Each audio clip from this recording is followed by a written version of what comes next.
Hello everyone, स्वागत है आप सभी का आपके अपने चैनल टॉप रैंकर्स में। आज आप लोगों के लिए केमिस्ट्री का जो पहला चैप्टर है, केमिकल रिएक्शन एंड इक्वेशन, रासायनिक अभिक्रिया एवं समीकरण, इसका वन शॉट लेक्चर लेके आए हैं और इसमें एग्ज़ाम ओरिएंटेड टॉपिक्स पर ज़्यादा फोकस किया गया है कि जो ज़्यादातर एग्ज़ाम में आता है। अगर आप इसको अच्छे तरह से कर लेते हैं तो उम्मीद करते हैं कि चाहे वो बिहार बोर्ड का मॉडल पेपर हो या प्रीवियस ईयर में पूछा हुआ क्वेश्चन हो, सारा क्वेश्चन आपसे आसानी से बनने लगेगा। तो इस चैप्टर में जाने से पहले कुछ बेसिक्स पे बात करेंगे केमिस्ट्री का, क्योंकि जनरली केमिस्ट्री में इक्वेशन प्रॉब्लम करता है बच्चों को, और उसके पीछे का एक रीज़न है कि क्लास 9 का जो बेसिक्स है केमिस्ट्री का, उस पर दिक्कत होती है और इस वजह से ऐसा होता है। तो इसके बेसिक्स को थोड़ी देर में देखेंगे और उसे ख़त्म करेंगे, फिर चैप्टर्स पे आएंगे कि चैप्टर्स में हम लोगों को क्या क्या पढ़ना है।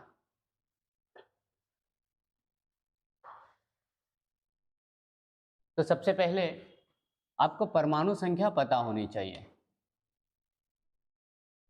परमाणु संख्या, और कम से कम जो परमाणु संख्या पता होनी चाहिए वो 1 से 20 तक होनी चाहिए। जैसे अगर आप 9th क्लास में पढ़े होंगे, जो फॉर्मूला बनता है, जैसे अगर मैं बात करूं कि H2O वाटर का फॉर्मूला है, तो किस किस से मिलके बनता है? तो हाइड्रोजन और ऑक्सीजन से मिलके बनता है। इसके लिए हमें किसकी ज़रूरत पड़ती है? तो संयोजकता की ज़रूरत पड़ती है। कि अगर आपको वैलेंसी यानी संयोजकता अगर पता है हाइड्रोजन की या फिर ऑक्सीजन की, तो आप इजीली इसे बना सकते हैं, और यही बहुत प्रॉफिट करता है आगे इक्वेशन को बनाने के लिए। तो सबसे पहले संयोजकता के बारे में बता देते हैं। अभी क्लास 10 तक अगर आप इस हिसाब से भी इलेक्ट्रॉनिक विन्यास करते हैं 2882, यानी पहले में मैक्सिमम इलेक्ट्रॉन 2 रहे, 2 से ज़्यादा ना हो, दूसरे ऑर्बिट तक अगर आप जाते हैं तो मैक्सिमम इलेक्ट्रॉन 8 रहनी चाहिए, और तीसरे में भी 8 रहनी चाहिए, और चौथे में यानी हम कैल्शियम तक लिए हैं 20 तक। अब किसी का भी निकाल सकते हैं। मैं शुरू करता हूँ कार्बन से, ऑक्सीजन को लेता हूँ कि ऑक्सीजन की परमाणु संख्या जो है वो कितनी है?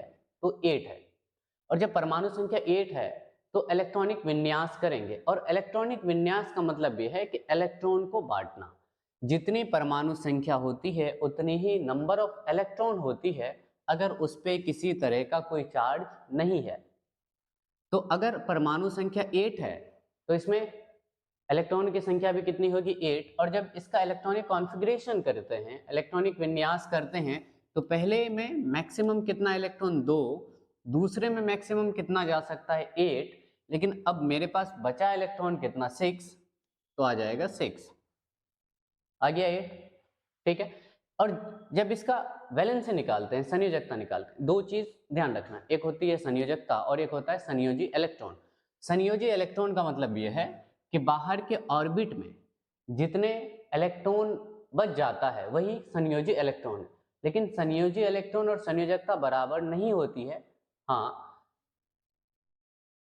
कब संयोजकता और संयोजी इलेक्ट्रॉन बराबर होता है और कब नहीं होता है वो भी बता देते हैं।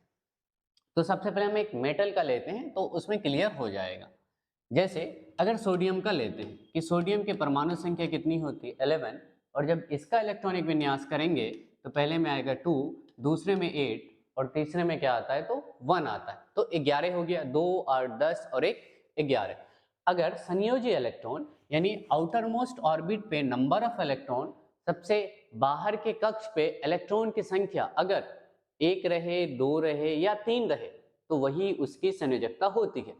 इसके बाहर में कितना है? तो 1 है, इसलिए इसकी संयोजकता भी कितनी होगी? 1 होगी। अगर 2 भी रहता तो संयोजकता कितनी होती? 2 होती। अगर 3 भी रहता तो संयोजकता कितनी होती? 3 होती। एक बार 2 और 3 वाला लेके देखते हैं। जैसे कैल्शियम की बात करेंगे, कैल्शियम की परमाणु संख्या 20 होती है। पहले में 2, दूसरे में 8, तीसरे में 8 और चौथे में 2, और यहाँ सबसे बाहर के कक्ष में इलेक्ट्रॉन की संख्या कितनी है? 2, इसलिए इसकी संयोजकता भी कितनी होगी यानी वैलेंसी भी कितनी होगी? तो 2 ही होगी। एक तीसरा ले लेते हैं 3। एल्यूमिनियम जिसकी परमाणु संख्या कितनी है तो 13 है, तो पहले ऑर्बिट में कितना इलेक्ट्रॉन आएगा 2, दूसरे ऑर्बिट में कितना इलेक्ट्रॉन आएगा तो 8, और बच गया कितना इलेक्ट्रॉन 3, तो लास्ट वाले में कितना चला जाएगा 3। इसमें अगर पूछा जाए संयोजी इलेक्ट्रॉन कितना तो 3, संयोजकता भी कितनी तो 3। जब भी संयोजी इलेक्ट्रॉन 1 रहे, 2 रहे या 3 रहे, आप 4 को भी ऐड कर सकते हैं, तो वही उसकी संयोजकता होती है। अभी बताएंगे 4 क्यों नहीं बोल रहे हैं, इसके पीछे का वजह है।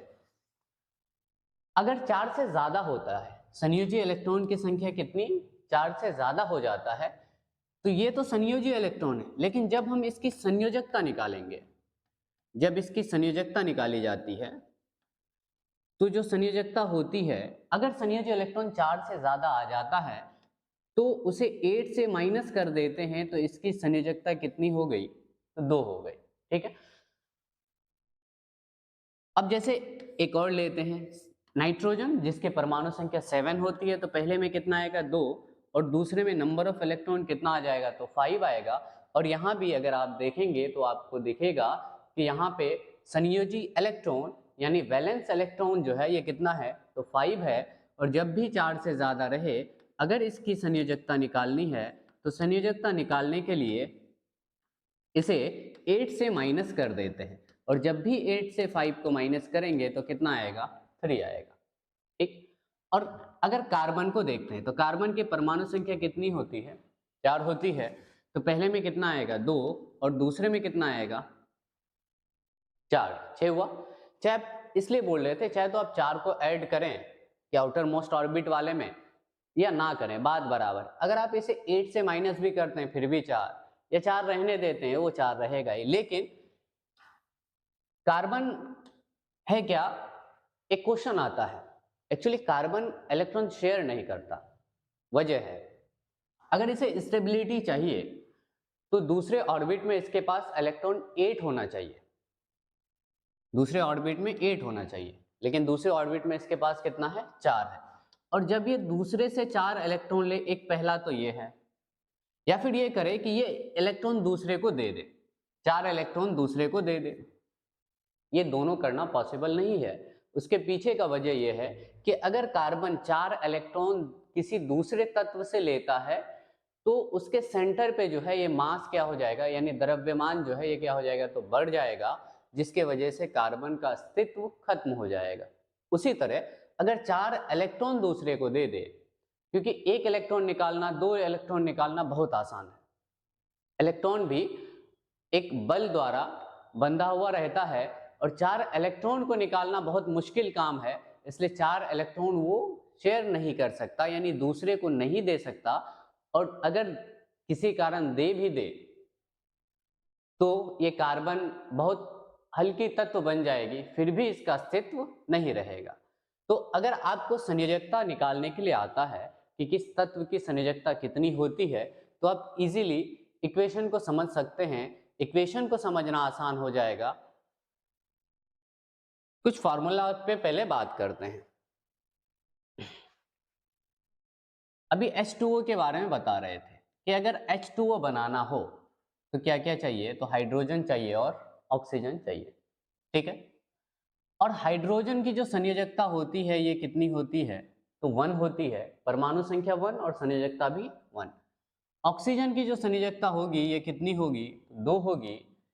ऑक्सीजन की परमाणु संख्या होती है 8। अभी ऑक्सीजन का निकाल के दिखाया गया कि ऑक्सीजन की जो परमाणु संख्या है ये 8 है, और जब 8 है और इसे हम लोग इलेक्ट्रॉनिक विन्यास करते हैं तो पहले में 2 आएगा और दूसरे में कितना आएगा तो 6 आएगा, और 4 से ज़्यादा है इसलिए 8 से माइनस करेंगे तो संयोजकता कितनी हो जाएगी 2 हो जाएगी। वही यहाँ पे बताया गया कि हाइड्रोजन की संयोजकता कितनी है तो 1 है, ऑक्सीजन की संयोजकता कितनी है तो 2 है।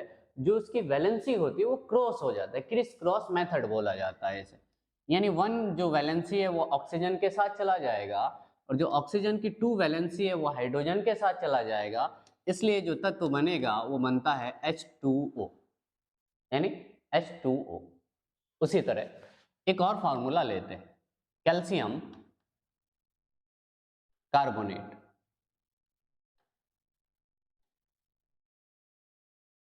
और कैल्शियम का जो फॉर्मूला होता है ये Ca होता है, और जबकि कार्बोनेट का जो फॉर्मूला होता है ये CO3 होता है।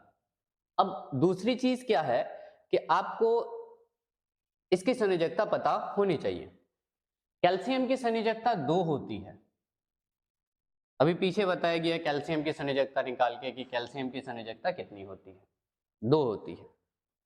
कार्बोनेट कोई तत्व नहीं है तो कार्बोनेट यौगिक है, ठीक है, और इसकी भी संयोजकता कितनी होती है, 2 होती है। दोनों की संयोजकता 2-2 है, और जब ऐसा होता है कि संयोजकता कट सके आपस में, हम उसे कैंसल आउट करते हैं, तो क्या हो जाएगा 1-1, तब ये 1 CO3 के साथ जाएगा और ये वाला 1 कैल्शियम के साथ जाएगा, तब जो फॉर्मूला बनेगा ये बनेगा CaCO3, इसलिए कैल्शियम कार्बोनेट का फॉर्मूला हो जाता है CaCO3। ठीक है, आगे अगर देखते हैं एक और लेते हैं एल्यूमिनियम हाइड्रोक्साइड। सबसे पहली बात तो आपको सिंबल पता होनी चाहिए कि एल्यूमिनियम का क्या होता है और हाइड्रोक्साइड का क्या होता है। एल्यूमिनियम को क्या बोलते हैं तो Al, और हाइड्रोक्साइड को जो बोला जाता है इसे OH बोला जाता है। और एल्यूमिनियम की परमाणु संख्या कितनी है 13, और इसकी संयोजकता 3 होती है, अभी बताया गया। एल्यूमिनियम की परमाणु संख्या कितनी है 13, तो इलेक्ट्रॉनिक कॉन्फ़िगरेशन करेंगे तो पहले में 2 आएगा, दूसरे में 8 आएगा और तीसरे में 3 आएगा। और क्योंकि ये 4 से कम है इसलिए इसकी संयोजकता कितनी हो जाएगी 3 होगी, और जब संयोजकता 3 होगी तो एल्यूमिनियम के साथ कितनी संयोजकता 3। और जो हाइड्रोक्साइड होती है ये आपको याद होना चाहिए, हाइड्रोक्साइड की जो संयोजकता होती है वो कितनी होती है तो 1 होती है। ये पहला, सबसे पहला काम जो भी तत्व है उसका सिंबल को लेते हैं। दूसरा, जो भी संयोजकता है उसके सामने या उसके ऊपर में लिख देते हैं, और जो संयोजकता आया उसे क्रिस क्रॉस मेथड द्वारा, यानी एल्यूमिनियम की संयोजकता अगर 3 है तो ये 3OH के साथ जाएगा, और ये जो 1 है ये एल्यूमिनियम के साथ जाएगा। बहुतों को ये फॉर्मूला में दिक्कत होती है कि ये कैसे बन गया, तो बहुत कोई इस तरह से लिख देता है और ये वाला हो जाता है गलत। एल्यूमिनियम के साथ 1 है तो एल्यूमिनियम को एल्यूमिनियम ही रहने देंगे, लेकिन ये जो 3 है ये ऑक्सीजन के साथ भी है और हाइड्रोजन के साथ भी है, इसलिए जब दोनों के साथ है तो ऑक्सीजन और हाइड्रोजन को ब्रैकेट में रखते हैं, तब फॉर्मूला बनता है AlOH3, एल्यूमिनियम हाइड्रोक्साइड। ये कुछ बेसिक्स है, अगर आपको ये सारी चीज़ें आती है नहीं भी आती है तो उम्मीद करते हैं कि समझ में आ गया होगा। अब आगे चैप्टर पे मूव करना है।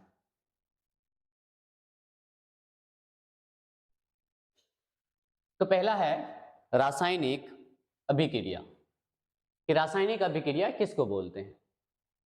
अगर रासायनिक अभिक्रिया की बात करें कि होता क्या है कि जब कोई पदार्थ अगर रिएक्शन करता है, यानी जब कोई भी पदार्थ अकेले या दूसरे पदार्थ से क्या करेगा रिएक्शन करेगा, और रिएक्शन करने के बाद जो पदार्थ बनेगा उसका गुण, अब एग्जांपल से समझें। अगर A और B का रिएक्शन हुआ, सपोज AB बना, A का गुण और B का गुण और AB का गुण, इसमें क्या होगा तो अलग अलग होगा। जैसे अगर हम हाइड्रोजन का रिएक्शन ऑक्सीजन से कराते हैं तो ये H2O बनाता है। और एक चीज ध्यान रखना है, इक्वेशन आप जब भी लिखें तो इक्वेशन को बैलेंस करके लिखें, और जब यहाँ देखेंगे तो इक्वेशन ये संतुलित किया हुआ नहीं है। तो पहला काम है संतुलित करना, आगे संतुलन भी बताएंगे कि बैलेंस कैसे करना है। यहाँ हाइड्रोजन 2 है और यहाँ ऑक्सीजन 2 है, लेकिन यहाँ हाइड्रोजन 2 है और ऑक्सीजन 1 है, तो हाइड्रोजन को 2 किए, ऑक्सीजन 2 हो गया, तो हाइड्रोजन यहाँ पे 4 हो गया, तो यहाँ भी हाइड्रोजन को 4 कर देंगे। हम ये बता रहे थे कि जब कोई पदार्थ अकेले या अन्य पदार्थ से अभिक्रिया करके भिन्न गुण वाले एक या अधिक पदार्थों का निर्माण करता है तो उसे क्या बोलते हैं रासायनिक अभिक्रिया। एक पदार्थ भी बन सकता है, एक से अधिक पदार्थ भी बन सकता है, वो हम बताएंगे कि अगर एक पदार्थ बने तो किस प्रकार की अभिक्रिया है, एक से अधिक पदार्थ बने तो किस प्रकार की अभिक्रिया है, अगर दो तत्व मिलकर एक पदार्थ का निर्माण करें तो वो किस प्रकार की अभिक्रिया है। गुण इसका कैसे अलग है? हाइड्रोजन एक गैस है, ऑक्सीजन भी गैस है, लेकिन जो पदार्थ बना वो गैस नहीं है, क्या है? तो लिक्विड है, द्रव है। इसलिए केमिकल रिएक्शन का मतलब ही वही है। अगर आप पहले के क्लासेस में भी पढ़े होंगे, दो परिवर्तन, एक भौतिक परिवर्तन और एक रासायनिक परिवर्तन। भौतिक परिवर्तन वो अपने पहले की अवस्था में वापस तो आ सकता है, लेकिन रासायनिक परिवर्तन में ऐसा नहीं होता है। इसलिए रासायनिक अभिक्रिया जब भी होगी, जो पदार्थ बनेगा उसका गुण अलग हो जाता है। किससे? तो अभिकारक से। तो ये है क्या? रासायनिक अभिक्रिया। अब नेक्स्ट देखते हैं और कुछ एग्जांपल ले लेते हैं रासायनिक अभिक्रिया के। जैसे अगर H2 की अभिक्रिया Cl2 से कराते हैं, यानी हाइड्रोजन की अभिक्रिया किससे करवाए? तो क्लोरीन से करवाते हैं, तो ये HCl बनता है, HCl बनता है। इसमें भी आप देखेंगे हाइड्रोजन एक गैस है, क्लोरीन भी एक गैस है, लेकिन HCl एक अम्ल है, एसिड है। यानी जो नया पदार्थ बना उसका गुण क्या हो गया? तो कंप्लीटली अलग हो गया। यानी इसको जब बैलेंस करेंगे तो क्या हो जाएगा? 2HCl। अब एक चीज देखना है कि A+B अगर AB बनाता है, रासायनिक अभिक्रिया में जो भी भाग ले, ये दोनों रासायनिक अभिक्रिया में भाग लिया, इसलिए इसे हम लोग बोलते हैं अभिकारक। क्या बोला जाएगा? तो अभिकारक। और बोलते हैं इसे रिएक्टेंट। यानी जो भी रासायनिक अभिक्रिया में भाग लेगा उसे बोलते हैं अभिकारक। और रासायनिक अभिक्रिया के बाद जो भी पदार्थ बनता है उसे बोला जाता है उत्पाद। क्या बोला जाएगा? तो उत्पाद, या इसे बोलते हैं प्रोडक्ट। प्रोडक्ट। और इसमें टाइप्स को हम लोग देखेंगे रासायनिक अभिक्रिया की, आगे जब पढ़ाया जाएगा तो इसमें मिलेगा कि H2 और Cl2 हाइड्रोजन और क्लोरीन तभी अभिक्रिया करेगा जब प्रकाश उपस्थित हो, इसलिए इस अभिक्रिया को बोलते हैं प्रकाश रासायनिक अभिक्रिया। ठीक है। आगे अब आएगा रासायनिक समीकरण। कि रासायनिक समीकरण लिखते कैसे हैं, ये पीछे वाले को थोड़ा सा आप देख लें कि हाइड्रोजन और क्लोरीन रिएक्ट करके क्या बनाया? तो हाइड्रोक्लोरिक अम्ल। तो क्या हम लोग ऐसे लिख पाएंगे? हाइड्रोजन प्लस क्लोरीन, ये दोनों आपस में अभिक्रिया करके क्या बनाया? तो हाइड्रो क्लोरिक एसिड। लेकिन जब इक्वेशन लिखते हैं, समीकरण लिखते हैं, केमिकल इक्वेशन जब लिखेंगे, समीकरण जब लिखेंगे, तो हम लोग इसका नाम नहीं लिखते। क्या लिखते हैं? तो इसका सूत्र लिखते हैं। ठीक है। इसीलिए हाइड्रोजन का जो सिंबल होता है H2 वो लेते हैं, क्लोरीन का जो होता है क्या लेते हैं? तो Cl2 लेते हैं, और हाइड्रोजन हाइड्रोक्लोरिक एसिड या हाइड्रोजन क्लोराइड, दो नाम है इसका, वो लेंगे। क्योंकि हर बार नाम से दिखाना आसान काम नहीं है, इसलिए हम लोग इसको इसके फॉर्मूले से दिखाते हैं।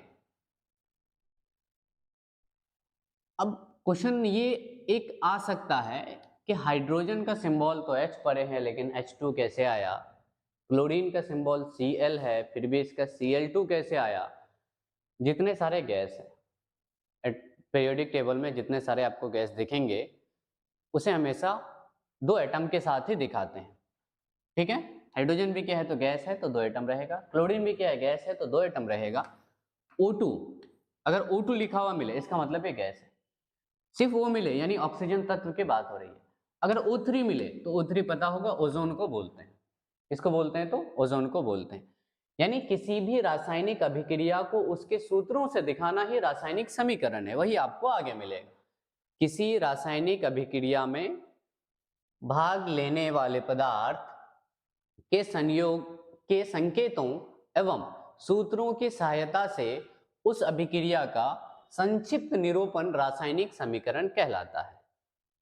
कि अगर हाइड्रोजन और क्लोरीन रिएक्ट करके हाइड्रोक्लोरिक एसिड बन रहा है, तो हम उसके किसका यूज करेंगे, तो संकेतों का यूज करेंगे या फिर उसके फॉर्मूले का यूज करेंगे। इसी को हम लोग बोलते हैं रासायनिक समीकरण। एक्चुअली जो लंबा है उसे छोटा करना है, ये हम ये मानते हैं, ये केमिस्ट्री नहीं, ये हिस्ट्री है, लेकिन जब हम लोग इसे एक इक्वेशन के फॉर्म में लेके चलते हैं तो ये केमिस्ट्री है। आगे देखते हैं, अब एग्जाम्पल भी लेते हैं कि ये कैसे होता है। जैसे कार्बन और ऑक्सीजन का रिएक्शन करवाए, कार्बन और ऑक्सीजन, तो ये क्या बन गया, ये बन गया कार्बन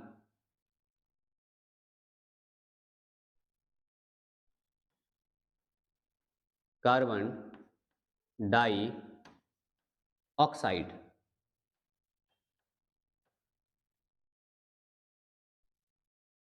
ये रासायनिक अभिक्रिया है कि कार्बन और ऑक्सीजन रिएक्ट करके कार्बन डाइऑक्साइड बनाया। लेकिन ये जो आपको ऊपर दिख रहा है ये रासायनिक समीकरण है, इसी को शॉर्ट किया गया कि कार्बन का जो संकेत है उसको लिख के, ऑक्सीजन का जो संकेत है उसको लिख के, कार्बन डाइऑक्साइड का जो सूत्र है उसको लिखा गया। यही रासायनिक समीकरण है। ठीक है, ये हमेशा से रटते हुए आ रहे हैं कि कार्बन डाइऑक्साइड नाम है इसका। थोड़ा सा बता देते हैं इसके बारे में।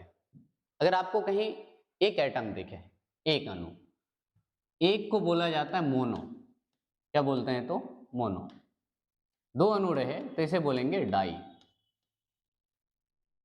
अगर तीन रहे तो इसे बोलते हैं ट्राई, और चार अणु रहे तो इसे बोलते हैं टेट्रा। अब पूछेंगे कि बताना है कि CO का नाम क्या है और CO2 का नाम क्या है। तो कार्बन के साथ ऑक्सीजन है लेकिन दोनों में एक एक अणु है, एक है यहाँ भी और एक है यहाँ भी, और जब वन रहे तो उसे क्या बोलते हैं, मोनो। तो कार्बन मोनोऑक्साइड, लेकिन यहाँ ऑक्सीजन के साथ कितने एटम है, दो है, इसलिए बोलेंगे कार्बन डाइऑक्साइड। तीन रहेगा तो ट्राई ऑक्साइड, चार रहेगा तो टेट्रा ऑक्साइड। ठीक है,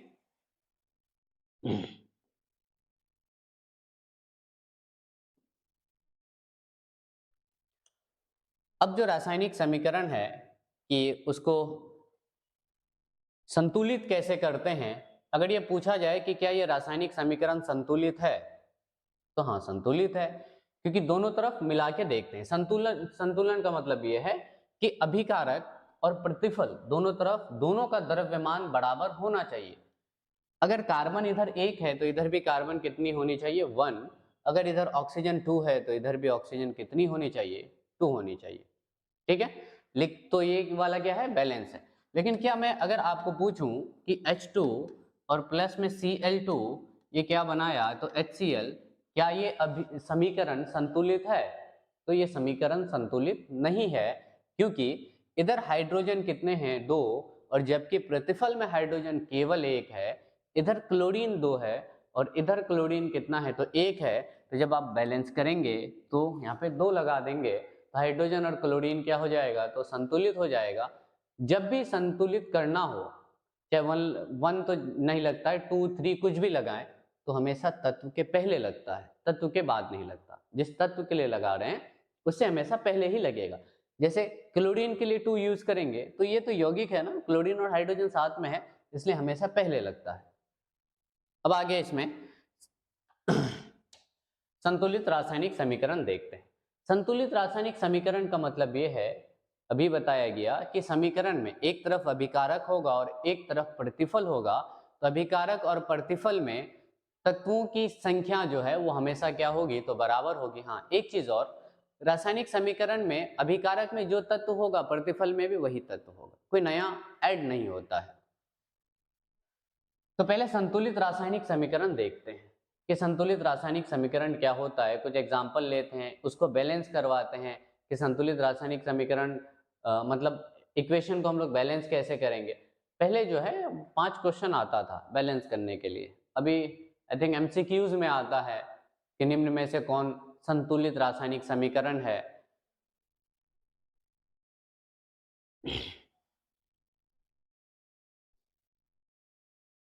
जैसे CaCO3 और प्लस में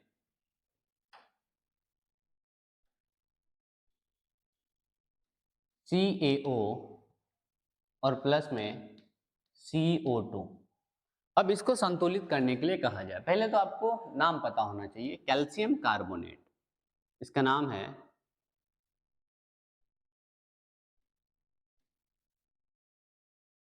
कैल्शियम कार्बोनेट। CaO को बोलते हैं कैल्शियम ऑक्साइड।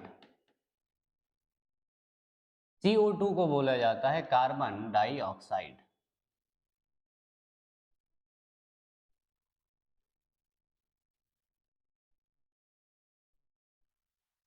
पूछा जाए क्या ये समीकरण संतुलित है, तो पहले देखना है क्या दोनों तरफ तत्वों की संख्या बराबर है।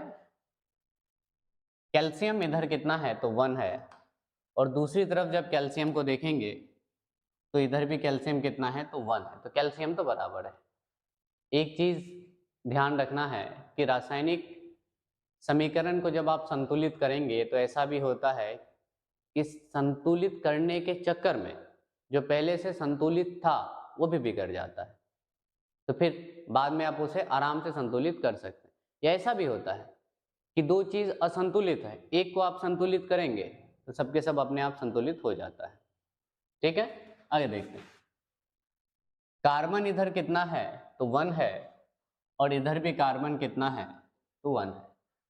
ऑक्सीजन अगर देखेंगे तो ऑक्सीजन कितना है 3 है, और इधर भी ऑक्सीजन यहाँ 1 और 2 यहाँ 3, तो इधर भी ऑक्सीजन कितना है 3 है। ठीक है, ये पहला एग्जाम्पल है। दूसरे एग्जाम्पल पे आते हैं।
तो नेक्स्ट एग्जाम्पल हम लोग लेते हैं मैग्नीशियम यानी Mg रिएक्ट करवाते हैं ऑक्सीजन के साथ। Mg को क्या बोलते हैं तो मैग्नीशियम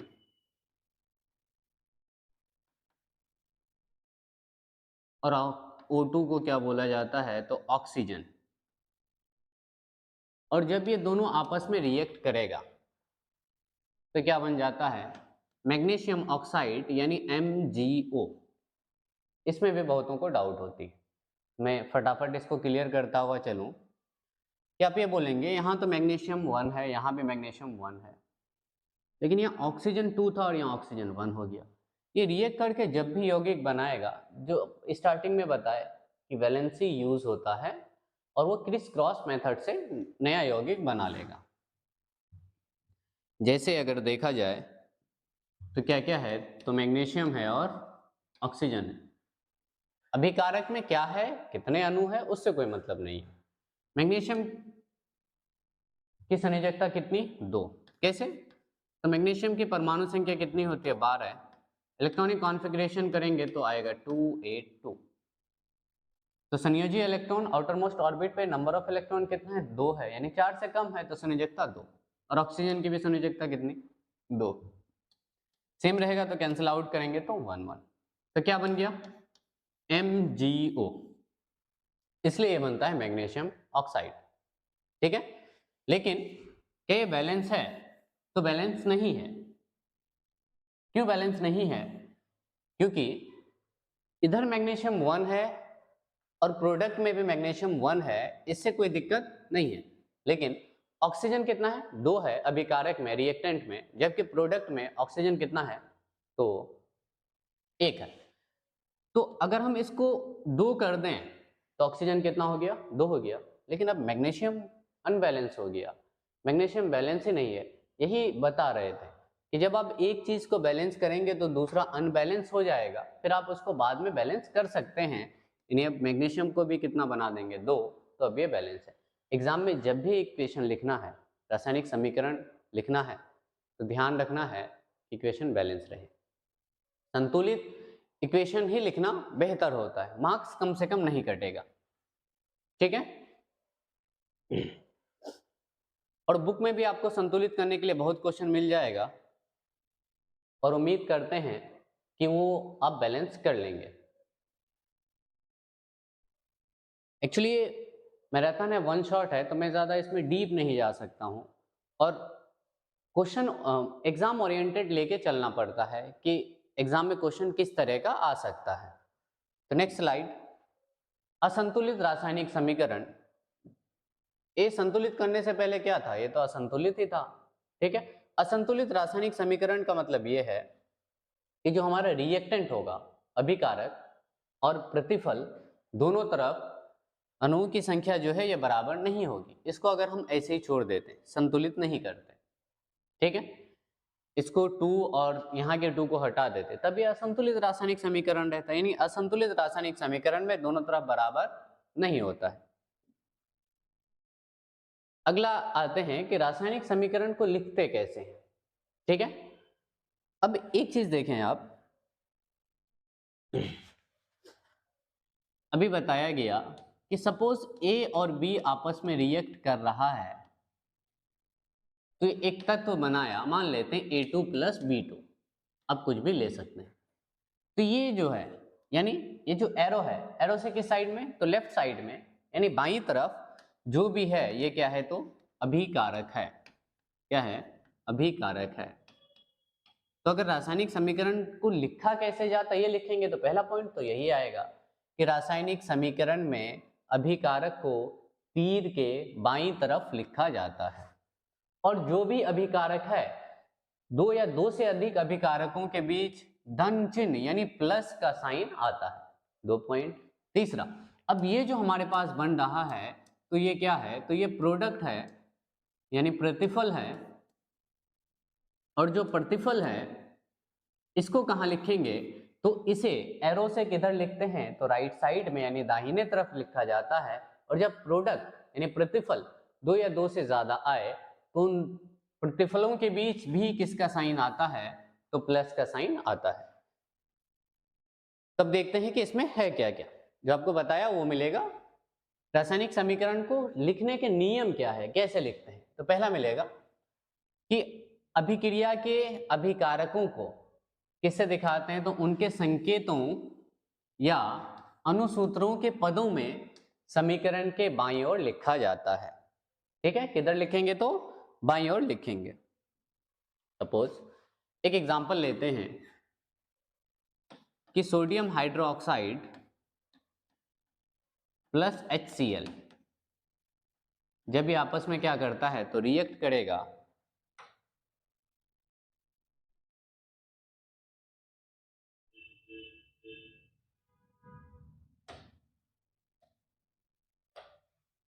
ठीक है, तो क्या बना देगा? लास्ट वाला हमेशा लास्ट वाले के साथ जाता है और ये दोनों बीच वाला अपने पास रिएक्शन करता है। तो सोडियम क्लोरीन के साथ क्या बना देता है? NaCl, और प्लस में क्या बना देता है? तो H2O। अब किसी भी रिएक्शन में चाहे तो उसका फॉर्मूला होगा या उसका कुछ सिंबल होगा। तो सोडियम हाइड्रोक्साइड का फॉर्मूला क्या? NaOH। हाइड्रोक्लोरिक अम्ल का फॉर्मूला क्या? HCl। सोडियम क्लोराइड का फॉर्मूला क्या? NaCl। यानी जिसको भी दिखाएंगे चाहे तो उसके संकेत से दिखाते हैं या फिर उसके सूत्र से दिखाते हैं। अब क्योंकि ये एरो के बाईं तरफ है और इसको सूत्र से दिखाए हैं तो ये क्या है? अभिकारक है। ठीक है। और इन दोनों के बीच कौन सा साइन है? तो प्लस का है। वही बताया गया है कि अभिक्रिया के अभिकारकों को यानी बाईं तरफ जो होता है उनके संकेतों या अनुसूत्रों के पदों में समीकरण के किधर लिखते हैं, तो बाईं ओर लिखा जाता है। नेक्स्ट, अभिकारकों के सूत्रों के बीच कौन सा चिन्ह, तो प्लस का चिन्ह होता है। अगला, अभिक्रिया के प्रतिफलों को उनके संकेतों या अनुसूत्रों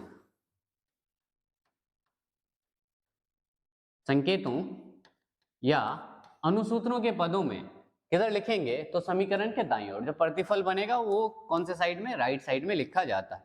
और प्रतिफलों के सूत्रों के बीच भी कौन सा साइन, तो प्लस का साइन होता है, यानी धन चिन्ह होता है, प्लस।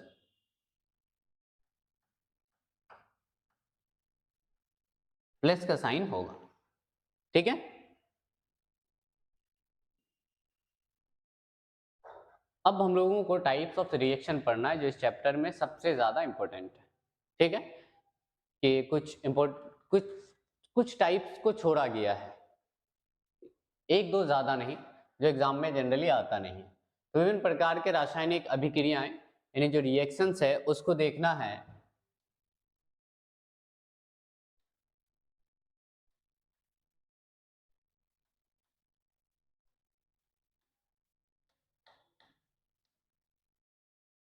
अभिक्रियाएं, पहला है संयोजन या संश्लेषण अभिक्रिया।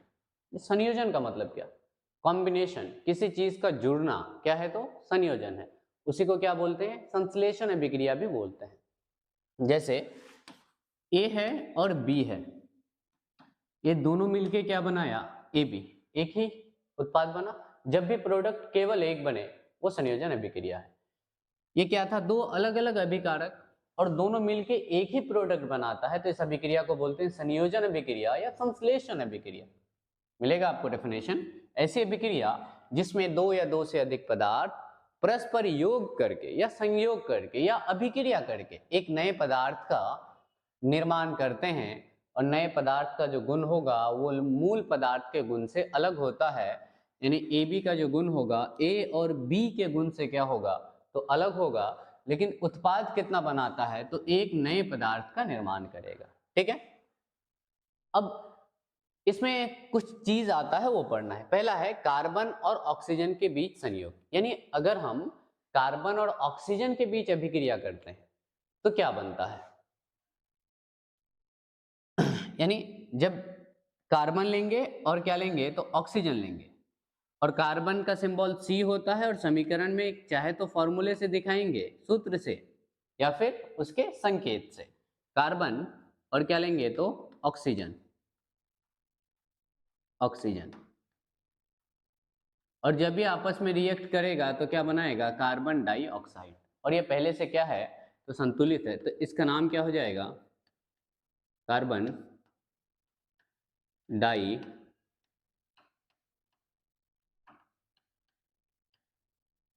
ऑक्साइड, ठीक है। ये आपको मिलेगा भी। कार्बन और ऑक्सीजन के बीच संयुक्त होने पर, यानी अभिक्रिया होने पर, संयोग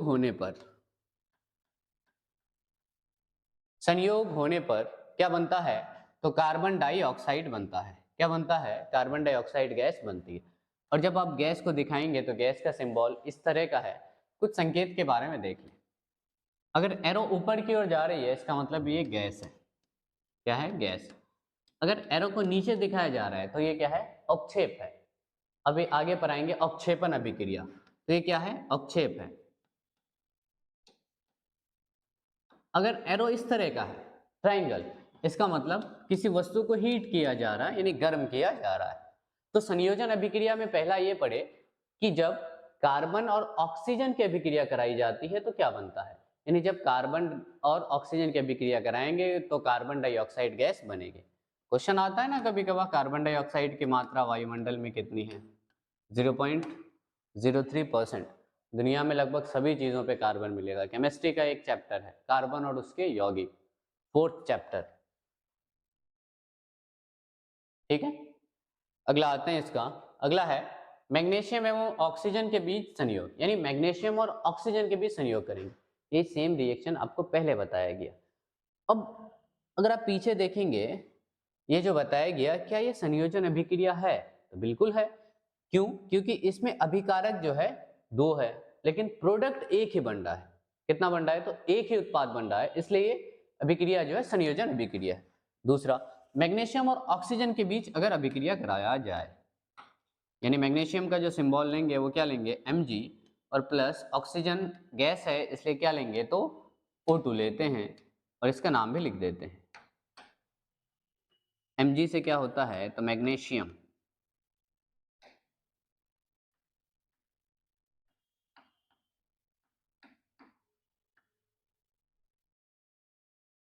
और O2 क्या है? तो ये ऑक्सीजन।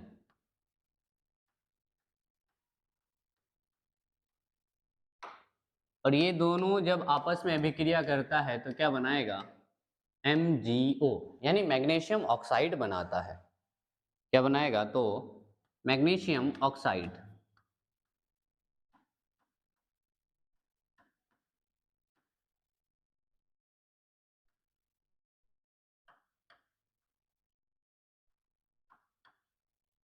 मैग्नीशियम ऑक्साइड, इसमें भी कितने अभिकारक? 2, लेकिन कितना प्रोडक्ट बना? 1। जब भी एक प्रोडक्ट बने वो संयोजन अभिक्रिया है। पहचानने के लिए दे दे ऑब्जेक्टिव में कि निम्न में से कौन संयोजन अभिक्रिया है, तो आप उसके प्रोडक्ट से पहचान सकते हैं। केवल एक का बनेगा तो संयोजन अभिक्रिया, यानी Mg और ऑक्सीजन अलग अलग था, मिल गया। संयोजन होना यानी जुड़ना, उसी को बोलते हैं संयोजन अभिक्रिया या संश्लेषण अभिक्रिया।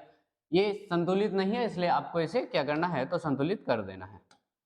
इधर मैग्नीशियम 1 और इधर भी मैग्नीशियम 1, ऑक्सीजन कितना? 2, तो यहाँ ऑक्सीजन को 2 कर देंगे। मैग्नीशियम जब 2 हो गया तो मैग्नीशियम को भी यहाँ क्या कर देंगे? तो 2 बना देंगे। तो अब ये क्या है? तो संतुलित है। नेक्स्ट,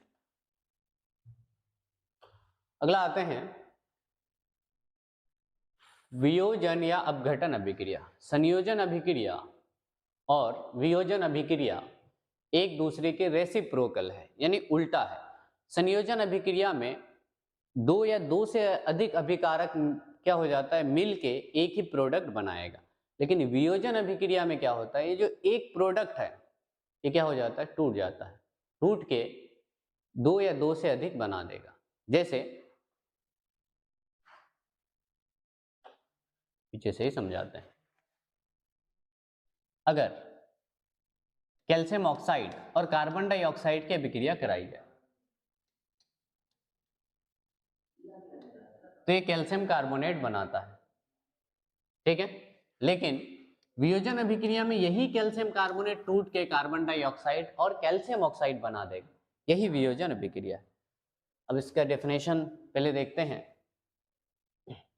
कि वियोजन अभिक्रिया किसको बोलते हैं। ऐसी अभिक्रिया जिसमें किसी यौगिक के बड़े अणु के टूटने से 2 या 2 से अधिक सरल यौगिक बनते हैं।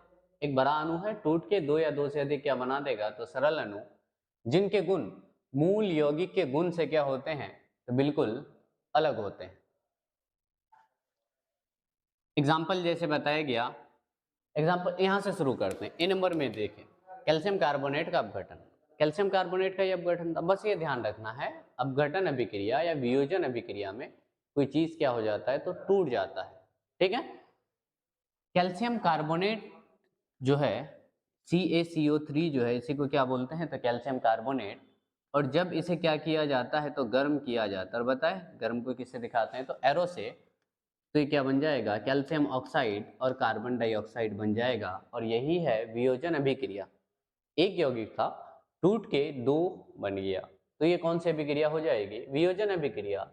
क्या ये संयोजन अभिक्रिया का रेसिप्रोकल है कि नहीं? बिल्कुल रेसिप्रोकल है। संयोजन अभिक्रिया में जुड़ रहा था, वियोजन अभिक्रिया में टूट रहा है, ठीक है। तो ये पहला है। अब कैल्शियम कार्बोनेट को गर्म करने पर वो अपघटित होकर कैल्शियम ऑक्साइड और कार्बन डाइऑक्साइड देता है। आगे इसका हम लोगों को कुछ और एग्जाम्पल देखना है। जैसे अब दूसरा देखेंगे, पोटेशियम क्लोरेट का अपघटन, यानी पोटेशियम क्लोरेट जो है इसका क्या करना है? तो अपघटन करना है, यानी पोटेशियम क्लोरेट टूट के क्या बनेगा?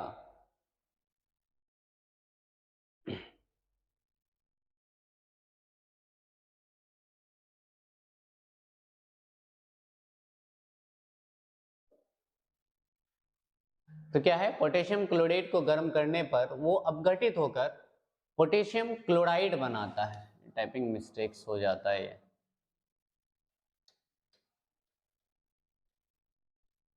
क्या बनाएगा, पोटेशियम क्लोराइड और ऑक्सीजन गैस बनाता है। यानी पोटेशियम क्लोराइड, जिसे फॉर्मूला होता है KClO3, पोटेशियम क्लोराइड को बोलते हैं KClO3, ठीक है।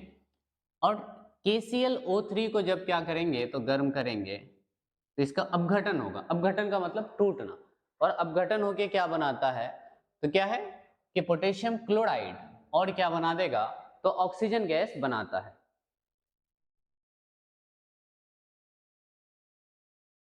KCl और प्लस में क्या बनाएगा, तो O2 बनाएगा। ये वाला बैलेंस आप लोगों को खुद से करना है इस इक्वेशन को, ठीक है। KClO3 नाम लिख दे रहे हैं, यह है पोटेशियम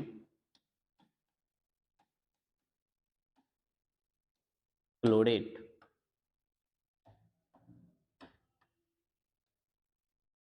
और यह है पोटेशियम क्लोराइड, पोटेशियम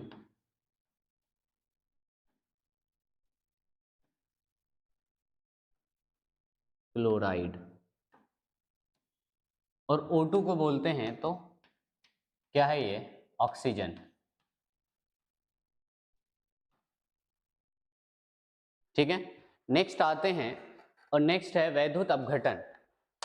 इसमें भी अपघटन ही होगा, लेकिन वैद्युत का मतलब होता है विद्युत धारा।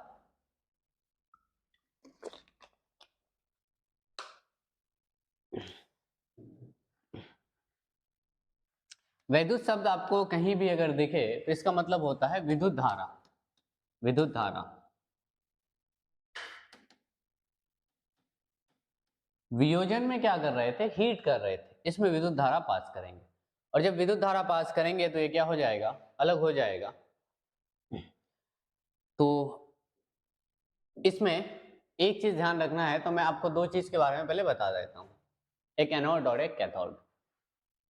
क्या क्या, तो एक होता है एनोड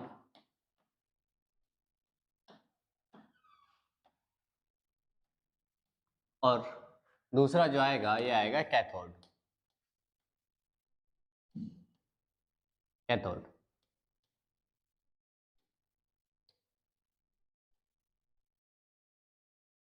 एनोड पे जो चार्ज होता है ये नेगेटिव चार्ज होगा, यानी ऋणात्मक होगा। कैथोड पे जो चार्ज होगा ये पॉजिटिवली होता है, यानी प्लस होगा। जैसे सपोज एक विलियन है, किसका, तो NaCl का, सोडियम क्लोराइड का, NaCl, और इसमें एक तरफ है एनोड और दूसरी तरफ है कैथोड। हम प्लस और साइन से, इधर क्या है तो एनोड है और इधर क्या है तो कैथोड है। और जब इसमें इलेक्ट्रिसिटी पास करेंगे, विद्युत धारा पास करेंगे, तो जो पॉजिटिवली चार्ज होता है वो किधर चला जाएगा, तो कैथोड में चला जाएगा। और जिस पे चार्ज क्या होता है तो माइनस होता है, तो किधर चला जाएगा, एनोड में चला जाएगा। अब क्लोरीन पे चार्ज क्या होता है, माइनस, और सोडियम पे चार्ज क्या होता है, प्लस। वजह है इसका, जैसे सोडियम के परमाणु संख्या कितनी होती है, 11, तो इलेक्ट्रॉनिक कॉन्फ़िगरेशन करेंगे 281, लेकिन ये स्टेबल नहीं है। स्टेबिलिटी का नियम क्या है, तो 2881। अगर ये तीसरे ऑर्बिट तक गया है तो कितना होना चाहिए, 8 होना चाहिए, लेकिन कितना है, 1 है, ठीक है। दो ऑप्शन है, चाहे तो 7 इलेक्ट्रॉन दूसरे से ले ले या 1 इलेक्ट्रॉन का त्याग कर दे। और जब इलेक्ट्रॉन का त्याग करता है तो दूसरे में कितना बचेगा, 8 बचेगा, ठीक है। कितना बचेगा, 8 बचेगा, तो ये स्टेबल है। अब बात ये है कि जब परमाणु संख्या इसकी 11 थी तो इलेक्ट्रॉन की संख्या भी कितनी होगी, 11 होगी। इलेक्ट्रॉन भी कितना होगा, तो 11।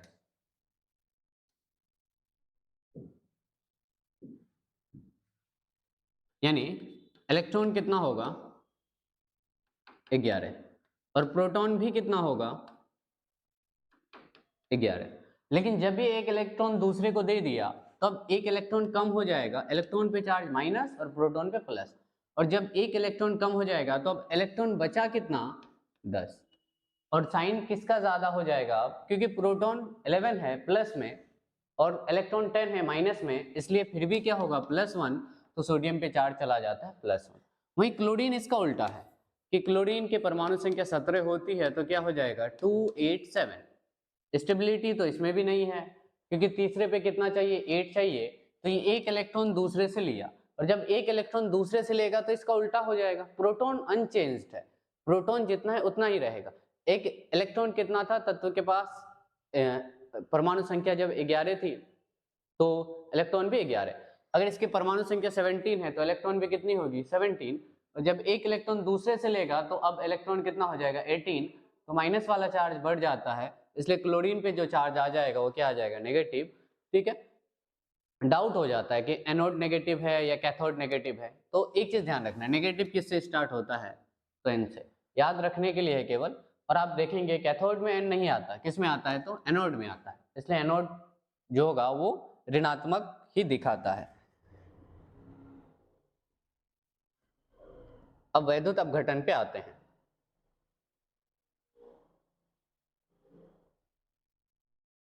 वैद्युत अपघटन,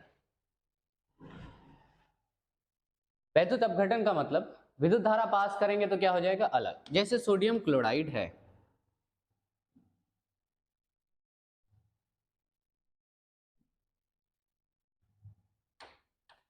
सोडियम क्लोराइड इलेक्ट्रोलाइसिस करते हैं, यानी इसमें क्या करते हैं तो विद्युत धारा पास करते हैं या वैद्युत अपघटन करते हैं, तो सोडियम क्या होगा अलग हो जाएगा और क्लोरीन क्या होगा अलग, सोडियम पे चार्ज प्लस और क्लोरीन पे चार्ज क्या होता है तो माइनस।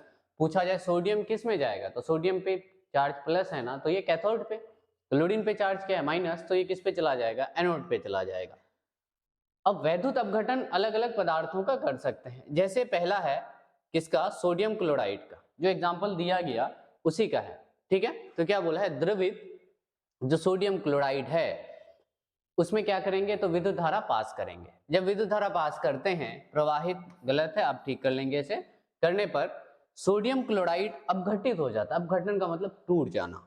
ठीक है, इससे सोडियम धातु जो है वो कैथोड पर चला जाता है और क्लोरीन गैस जो है वो कहाँ चला जाएगा तो एनोड पर चला जाता है। ठीक है, वो कहाँ चला जाएगा तो एनोड पर चला जाता है।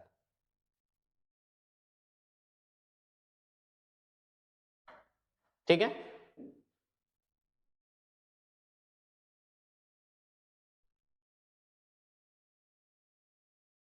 ये देखिए कहाँ होता है मुक्त तो एनोड पर मुक्त होता है।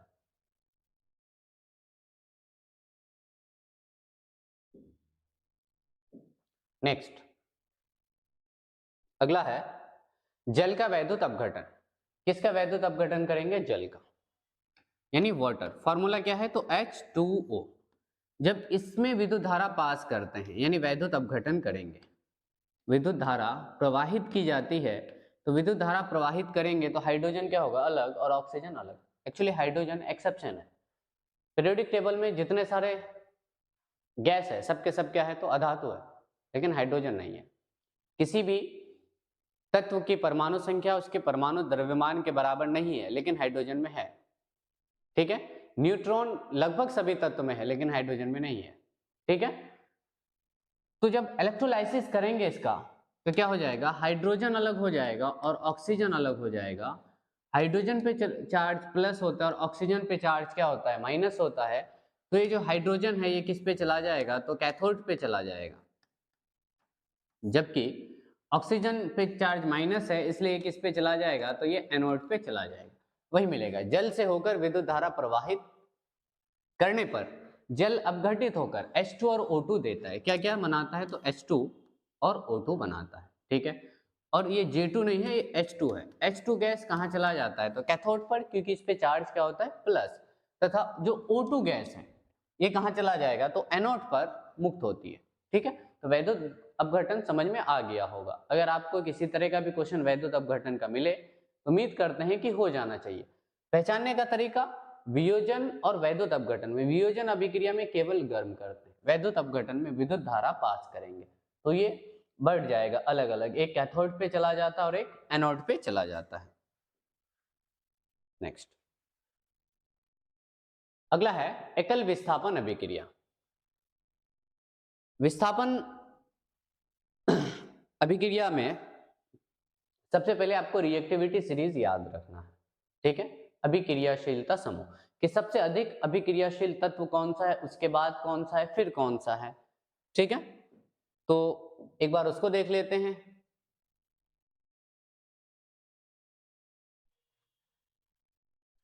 तो तत्व को याद रखने का एक ट्रिक है, आप उससे याद रख सकते हैं। सबसे ऊपर जो आता है ये कौन आता है, तो पोटेशियम, फिर क्या आएगा, तो सोडियम, नेक्स्ट क्या आएगा, कैल्शियम, फिर आएगा मैग्नीशियम, फिर आएगा aluminium, zinc, Fe, Pb,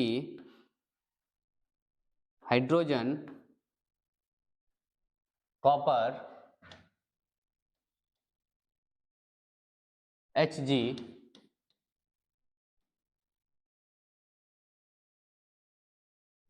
Ag, Au। अब प्लेटिनम को भी बीच में रख सकते हैं, लेकिन प्लेटिनम का यूज होता नहीं है अभी। कैसे याद रखेंगे, ये रिएक्टिविटी सीरीज का घटते क्रम है कि पूछा जाए सबसे अधिक रिएक्टिव सब्सटेंसेस कौन सा है, तो पोटेशियम, सोडियम, फिर कैल्शियम, मैग्नीशियम। और ये Ag एंड Au ये क्या है, तो सिल्वर है और गोल्ड है, ठीक है। और ये पृथ्वी में मुक्त अवस्था में भी पाई जाती है। एक एनसीईआरटी का क्वेश्चन है जो आता भी है कि जो पोटेशियम है, पोटेशियम को केरोसिन में डुबोकर क्यों रखते हैं। पोटेशियम इतना अधिक रिएक्टिव सब्सटेंस है कि जब भी ये वायु के संपर्क में आएगा तो इसमें आग पकड़ लेती है, इसलिए केरोसिन में डुबोकर रखते हैं, ठीक है। उसी तरह एनसीईआरटी का ही क्वेश्चन है कि जो मैग्नीशियम रिबन होती है, मैग्नीशियम रिबन, ठीक है, मैग्नीशियम रिबन को जलाने से पहले साफ क्यों किया जाता है। होता क्या है कि मैग्नीशियम भी रिएक्टिव सब्सटेंस है और जब ये ऑक्सीजन के संपर्क में आएगा तो ये क्या बना लेगा, तो मैग्नीशियम ऑक्साइड बना देगा। और ये जो मैग्नीशियम ऑक्साइड की जो परत है ये स्टेबल होती है और ये अदहनशील भी होती है, इसमें आग नहीं पकड़ती, इसलिए पहले इसे साफ किया जाता है। मैग्नीशियम ऑक्साइड की जो परत है वो हटती है, फिर मैग्नीशियम रिबन को जला सकते हैं, ठीक है। तो इसको कैसे याद रखेंगे, याद रखने के लिए है कैटरीना ने कार मांगी, अल्टो, जेन, फेरारी, फिर भी, और यहां से लिया गया है पीबी, फिर भी से लिया गया है पी और बी, फिर भी हाय यानी हाइड्रोजन, क्यों, क्यों से क्या आ जाएगा, तो कॉपर, मिली, याद रखना है। और इस M से लिया गया है मर्क्यूरी, मर्क्यूरी इसी को क्या बोलते हैं, तो पारा बोलते हैं, ठीक है। और पारा का सिंबल क्या है, तो Hg है। वजह क्या है, ये अपने लैटिन नेम पर है। लैटिन नेम क्या है इसका, तो हाइड्रार्ड जाइरम, ठीक है। प्लेटेड, इससे प्लेटिनम आ जाएगा।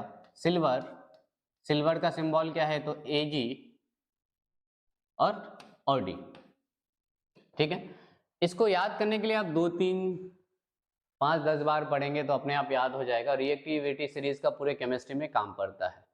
तो कैसे याद करना है, कैटरीना ने कार मांगी, अल्टोजेन फेरारी, फिर भी हाई क्यों मिली, प्लेटेड, सिल्वर और डी, ठीक है।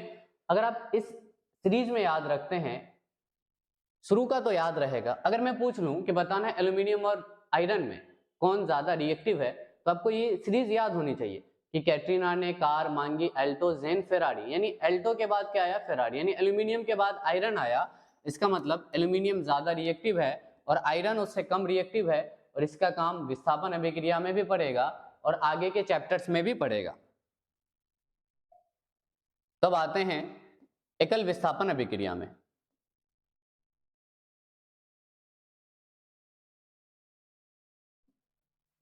ठीक है, एकल का मतलब क्या होगा, एक। विस्थापन का मतलब विस्थापित कर देना, हटा देना। जैसे अगर एग्जांपल में देखा जाए, ए अगर रिएक्ट कर रहा है बी और सी, मतलब एक तत्व ए है और एक क्या है, ठीक है, बी सी है, तो होगा क्या, ये जो बी तत्व है इससे अधिक अगर रिएक्टिव ए है यानी ज्यादा अभिक्रियाशील है, तो ये जो ए तत्व है बी को क्या कर देगा, विस्थापित कर देगा, हटा देगा। तो क्या बन जाएगा अब AC और प्लस में B, और यही है एकल विस्थापन अभिक्रिया। ये तो सिंपल एग्जांपल लिए, अभी इसका इक्वेशन लेंगे, समीकरण लेंगे, तो आपको आसानी से ये समझ में आ जाएगा। जैसे लोहे और कॉपर सल्फेट 2 नंबर के लिए क्वेश्चन आता है, एनसीईआरटी का क्वेश्चन है, बहुत बार आया हुआ है कि जब लोहे की कील को कॉपर सल्फेट के विलयन में डाला जाता है तो कॉपर सल्फेट का रंग यानी विलयन का रंग क्यों बदल जाता है। ठीक है, वैसे कॉपर सल्फेट का रंग अलग होता है, लेकिन जब सल्फेट में आयरन आके मिलेगा तो इसका रंग क्या हो जाता है, तो बदल जाता है। पहले देख लेते हैं इसे कि जब लोहे की कील को कॉपर सल्फेट के किस में डालते हैं, तो जलीय विलयन में डाल दिया जाता है, तब लोहा कॉपर सल्फेट से क्या होगा, कॉपर को विस्थापित कर देगा। क्यों करेगा वो दिखाते हैं। पहले क्या, लोहे और कॉपर सल्फेट, यानी लोहे का सिंबल क्या होता है Fe और कॉपर सल्फेट का होता है CuSO4, CuSO4 इसे बोलते हैं कॉपर सल्फेट। अब अगर कोई विलयन है और उसके साथ कोई तत्व है, तो पहली चीज तो ये ध्यान देना है कि अधिक अभिक्रियाशील कौन है, कॉपर अधिक अभिक्रियाशील है या आयरन अधिक अभिक्रियाशील है। तो आपको मैं रिएक्टिविटी सीरीज पे लेके चलता हूं। अभी जो बताया गया कि कॉपर और आयरन में कौन अधिक अभिक्रियाशील है, ये रहा आयरन और ये रहा कॉपर। नहीं आप बोलेंगे कि जो आयरन है वो ज्यादा अभिक्रियाशील है और कॉपर क्या है, तो कम अभिक्रियाशील है। इसका मतलब आयरन कॉपर को विलयन में से क्या कर देगा, तो विस्थापित कर देगा।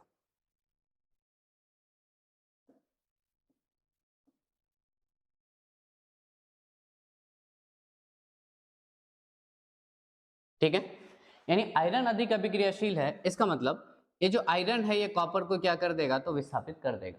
यानी अब बन जाएगा फेरस सल्फेट FeSO4 और प्लस में क्या बन जाएगा, कॉपर।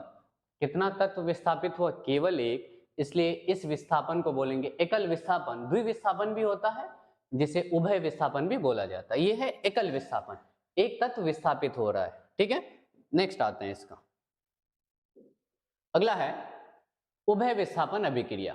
कि उभय विस्थापन अभिक्रिया क्या होता है। उभय विस्थापन अभिक्रिया में एक से ज्यादा तत्व एक दूसरे को क्या करेगा, तो विस्थापित कर देगा, इसे बोलते हैं उभय विस्थापन अभिक्रिया।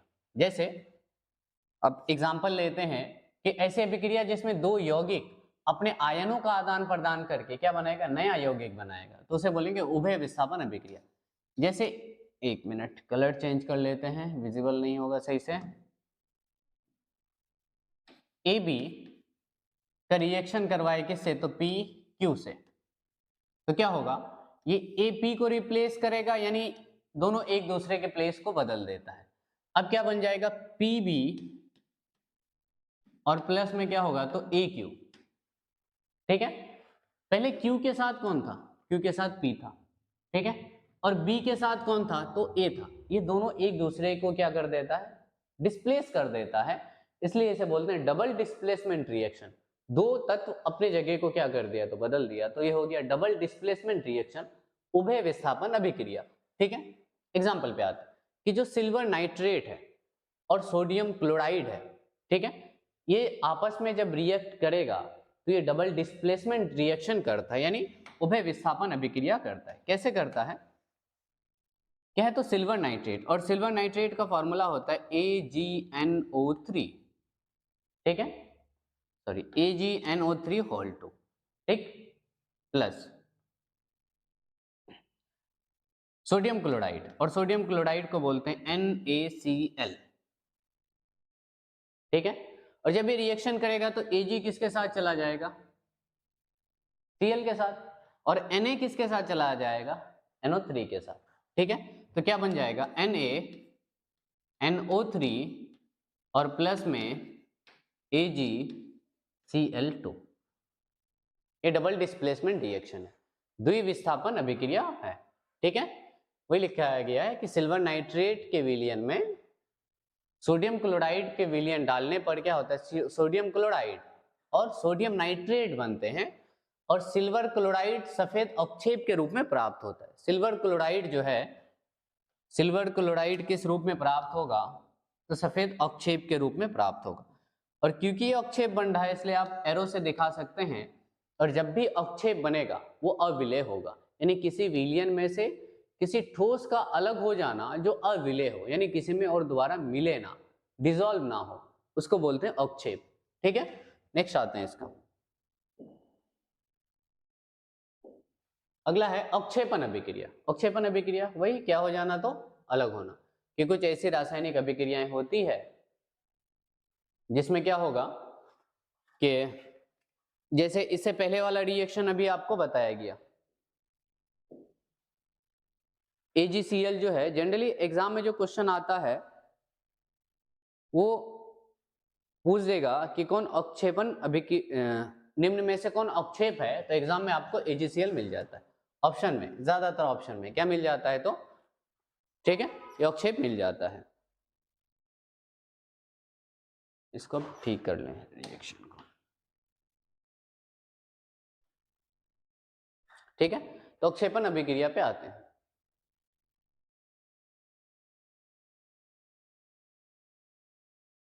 क्या है, कुछ ऐसी अभिक्रियाएं होती है जिनमें कोई प्रतिफल किस रूप में प्राप्त होगा, तो ठोस के रूप में विलयन से पृथक हो जाता है, और ऐसे अभिक्रियाएं अवक्षेपण अभिक्रियाएं कहलाती है। ठीक है, जैसे सिल्वर नाइट्रेट को ले सकते हैं और कैल्शियम क्लोराइड को ले सकते हैं, AgNO3 प्लस CaCl2। और जब ये दोनों आपस में क्या करता है, अभिक्रिया करता है, ठीक है, तो अभिक्रिया करके क्या बनाएगा, AgCl अलग हो जाएगा, AgCl और प्लस यानी AgCl के साथ चला जाएगा और कैल्शियम NO3 के साथ चला जाएगा, तो क्या बन जाएगा CaNO3 ठीक है। ये 2 किस वजह से आया, कैल्शियम की वैलेंसी 2 हो जाएगी तो क्रॉस हो जाएगा, तो ये इसके साथ चला जाएगा, NO3 की तो 1 ही होती है। ठीक है, अब पूछा जाए इसमें अवक्षेप कौन है, क्या बताया गया, AgCl क्या है, तो ये अवक्षेप है, क्या है, अवक्षेप है। पूछा जाए इसका कलर कैसा होता है, तो व्हाइट यानी सफेद होगा। पूछा जाए क्या ये विलेय होता है कि अविलेय, तो ये अविलेय होता है। ठीक है, और जो पदार्थ पृथक हुआ, ठीक है, पृथक होने वाले पदार्थ को क्या बोला जाता है, तो अवक्षेप कहा जाता है। लेकिन इस अभिक्रिया को क्या बोलेंगे, तो अवक्षेपण अभिक्रिया।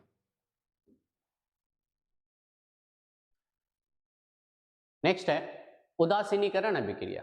ठीक है, अब पहले पढ़े होंगे कि उदासीन किस चीज को बोलेंगे, अम्ल और क्षार की अभिक्रिया कराने पर, ठीक है, तो क्या हो जाता है, न्यूट्रल, कोई भी पदार्थ क्या हो जाएगा, न्यूट्रल हो जाएगा।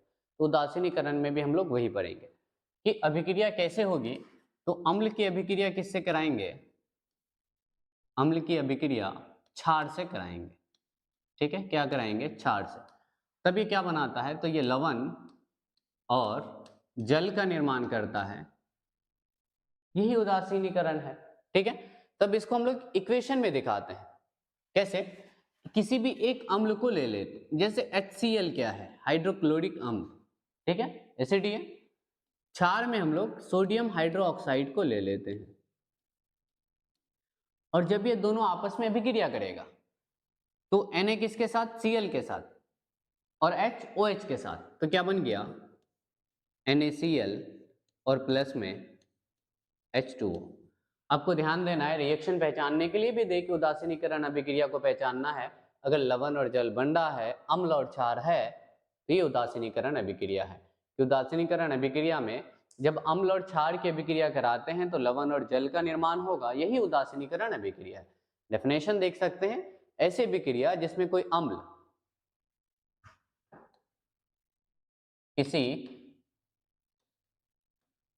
क्या भस्म या फिर क्षार के साथ अभिक्रिया करके क्या बनाता है, लवण और जल बनाता है या बनता है, तो उसे क्या बोलते हैं, उदासीनीकरण अभिक्रिया। क्या है, भस्म या फिर इसे क्या बोलते हैं, क्षार। एक्चुअली दूसरे चैप्टर में जब आप अम्ल, क्षार और लवण पढ़ेंगे तो एक साइंटिस्ट आर्हेनियस, उन्होंने भस्म की परिभाषा कुछ अलग दी है। ठीक है, तो जब सेकेंड चैप्टर पढ़ाएंगे तो उसमें बताया जाएगा।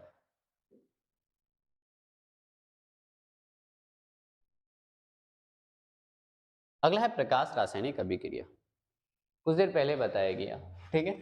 यानी ऐसी अभिक्रिया जो प्रकाश के बिना संभव है ही नहीं, यानी अगर प्रकाश उपस्थित रहेगा तो यह अभिक्रिया होगी, नहीं तो नहीं होगी, इसे बोलते हैं प्रकाश रासायनिक अभिक्रिया। जैसे H2 प्लस Cl2 क्या बनाया, तो HCl बनाया, और ये तभी होगा जब प्रकाश उपस्थित होगा, और जब प्रकाश उपस्थित नहीं होगा तो ये अभिक्रिया नहीं हो सकती है, इसलिए इस अभिक्रिया को बोलते हैं प्रकाश रासायनिक अभिक्रिया। वैसी रासायनिक अभिक्रिया जो प्रकाश की उपस्थिति में घटित होती है, प्रकाश रासायनिक अभिक्रिया होती है। H2 क्या है, तो ये हाइड्रोजन है, और ये क्या है, तो ये क्लोरीन है। ये क्या बना दिया, तो हाइड्रोक्लोरिक एसिड, हाइड्रोक्लोरिक एसिड, ठीक है, जो हमारे आमाशय में मिलता है, हमारे पेट में पाया जाता है, ठीक है। तो नाम से ही पता चल रहा है कि इस अभिक्रिया में किसकी जरूरत होगी, तो प्रकाश की जरूरत होती है, और बिना प्रकाश के ये अभिक्रिया नहीं होती, ठीक है। अब आगे हम लोग ऑक्सीकरण और अवकरण अभिक्रिया के बारे में बात करेंगे। ऑक्सीकरण नाम से ही पता चल रहा है, ऑक्सीकरण में ऑक्सीजन जुड़ जाएगा, ठीक है, या फिर हाइड्रोजन का निष्कासन होगा, चाहे ऑक्सीजन ऐड हो या हाइड्रोजन हटे, तो ये क्या है, ऑक्सीकरण है। अवकरण में ऑक्सीजन हटेगा और हाइड्रोजन जुड़ेगा, तो ये क्या हो जाएगा, अवकरण हो जाएगा, ठीक है। एक को बोलते हैं ऑक्सीडेशन रिएक्शन और एक को बोलते हैं रिडक्शन रिएक्शन। जब दोनों एक साथ हो, क्वेश्चन आता है रेडॉक्स अभिक्रिया क्या है, कौन सी अभिक्रिया, तो रेडॉक्स अभिक्रिया क्या है। अगर आप नाम देखेंगे इन सब का, आपको बताता हूं, ठीक है। एक होता है ऑक्सीकरण और एक होता है अवकरण।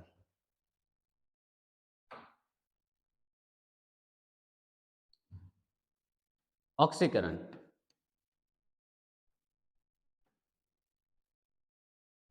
ऑक्सीकरण इसे इंग्लिश में बोलते हैं ऑक्सीडेशन, और दूसरा होता है अवकरण, और इसे बोलते हैं रिडक्शन। रिडक्शन का नाम से पता चल रहा है रिड्यूस्ड होना, कम होना, ठीक है, यानी ऑक्सीजन का हटना और हाइड्रोजन का जुड़ना क्या हो जाएगा, अवकरण। और एक आता है रेडॉक्स, रेडॉक्स, और ज्यादातर चांस रहता है कि रेडॉक्स अभिक्रिया ही क्वेश्चन में आए। वजह यह है कि रेडॉक्स में दोनों आ जाता है, ऑक्सीडेशन भी और रिडक्शन भी, ऑक्सीकरण भी और अवकरण भी। इसका नाम रेडॉक्स क्यों पड़ा, अवकरण से क्या लिया गया, रेड, और ऑक्सीकरण से क्या लिया गया, ऑक्स, इसलिए इस अभिक्रिया का नाम क्या पड़ गया, रेडॉक्स। इसलिए रेडॉक्स रिएक्शन उसको बोलेंगे, यानी रेडॉक्स अभिक्रिया उसको बोला जाएगा जिसमें ऑक्सीकरण और अवकरण दोनों क्या हो रहा, साथ साथ हो रहा, यानी एक जगह ऑक्सीजन जुड़ रहा हो तो दूसरी जगह हाइड्रोजन भी जुड़ रहा हो, ठीक है। तो इसी को क्या बोला जाएगा, रेडॉक्स रिएक्शन कहा जाएगा।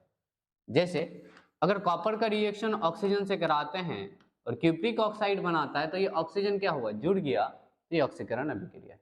अगर ऑक्सीजन हट जाए, ऑक्सीजन क्या हो जाए, हट जाए, तो इसे क्या बोला जाएगा, अवकरण अभिक्रिया बोला जाएगा। अब अपने टॉपिक पे आते हैं, ऑक्सीकरण और अवकरण पे।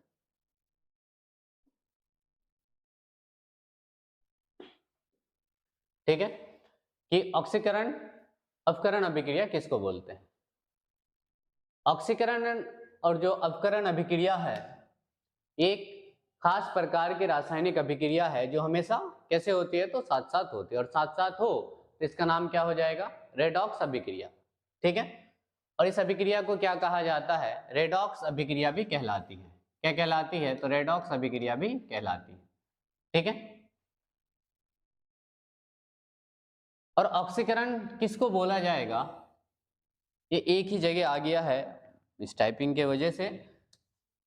ऑक्सीकरण किसको बोलते हैं, अभी बताया गया कि जिसमें ऑक्सीजन ऐड हो या फिर हाइड्रोजन हटे।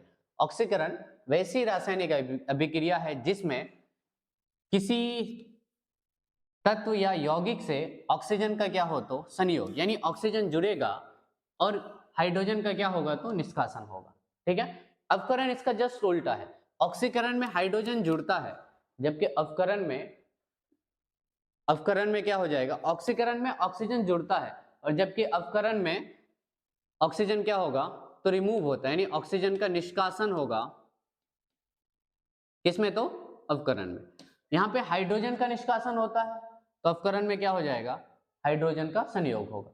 जब ये दोनों किसी एक भी रिएक्शन में एक साथ हो, साथ साथ चले, तो उसी अभिक्रिया को बोलते हैं रेडॉक्स अभिक्रिया। ठीक है, किसी तत्व से ऑक्सीजन का संयोग। ऑक्सीजन जुड़ता कैसे है, अभी एक एग्जांपल लिया गया कि अगर कॉपर का रिएक्शन किससे कराते हैं, ऑक्सीजन से कराते हैं, तो क्यूप्रिक ऑक्साइड बनाता है, यानी इसमें क्या हुआ तो ऑक्सीजन जुड़ गया। ठीक है, और जब ऑक्सीजन जुड़े तो ये क्या हो जाएगा, ऑक्सीकरण अभिक्रिया हो जाएगी।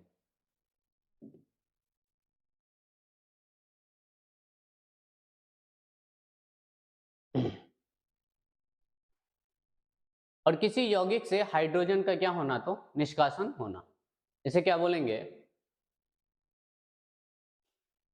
ये भी ऑक्सीकरण का ही है। यानी जो सांद्र हाइड्रोक्लोरिक अम्ल है यानी HCl है को मैग्नीज डाई ऑक्साइड के साथ क्या करने पर, गर्म करने पर कौन सी गैस निकलती है, ठीक है, तो क्लोरीन गैस निकलती है। यानी HCl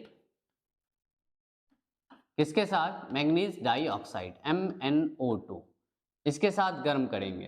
ठीक है, तो ये हाइड्रोजन जो है ये क्या हो जाएगा तो अलग हो जाता है और कौन सी गैस निकलती है, क्लोरीन गैस निकलती है। एक्चुअली में है क्या कि MnO2 जो होता है ये कैटलिस्ट है। क्या है, कैटलिस्ट। मैग्नीज डाइऑक्साइड जो है ये क्या है तो कैटलिस्ट। कैटलिस्ट क्या होता है, कैटलिस्ट जो होता है किसी भी अभिक्रिया को तेज कर देगा। ठीक है, अभिक्रिया की रफ्तार को बढ़ा देता है, तो इसमें क्या हो जाएगा, H2 अलग हो जाएगा और क्लोरीन क्या हो जाएगा तो अलग हो जाएगा। तो यहाँ पे क्लोरीन हाइड्रोजन क्या हो रहा है, अलग हो रहा है, हाइड्रोजन का निष्कासन हो रहा है, इसलिए इस अभिक्रिया को भी क्या बोला जाएगा तो ऑक्सीकरण अभिक्रिया कहा जाएगा। ठीक है, नेक्स्ट आते हैं इसका, अगला है अपकरण।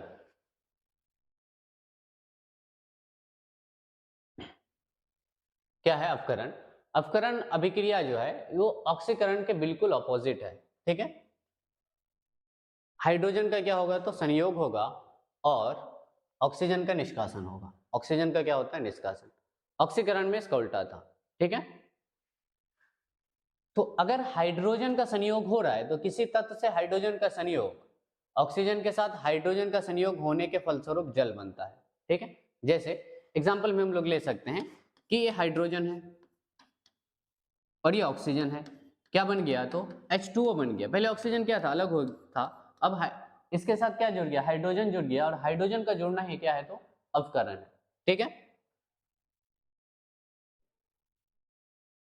अब इसका नेक्स्ट आते हैं, अब इसमें ज्यादा कुछ बचा नहीं है। ठीक है, अगला आएगा ऑक्सीजन का निष्कासन।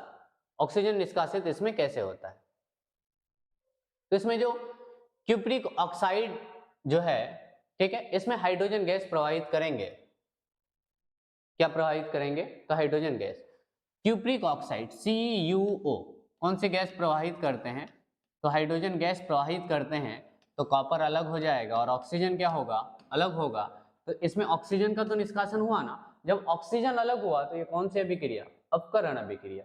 ठीक है, ध्यान रखना है, ऑक्सीकरण में ऑक्सीजन जुड़ता है और हाइड्रोजन का निष्कासन होता है, और अपकरण में ऑक्सीजन का निष्कासन होता है और हाइड्रोजन जुड़ता है। ठीक है, इसी को बोलते हैं अपकरण। और जब ये दोनों क्रियाएं साथ साथ हो तो रेडॉक्स रिएक्शन यानी रेडॉक्स अभिक्रिया कहा जाता है।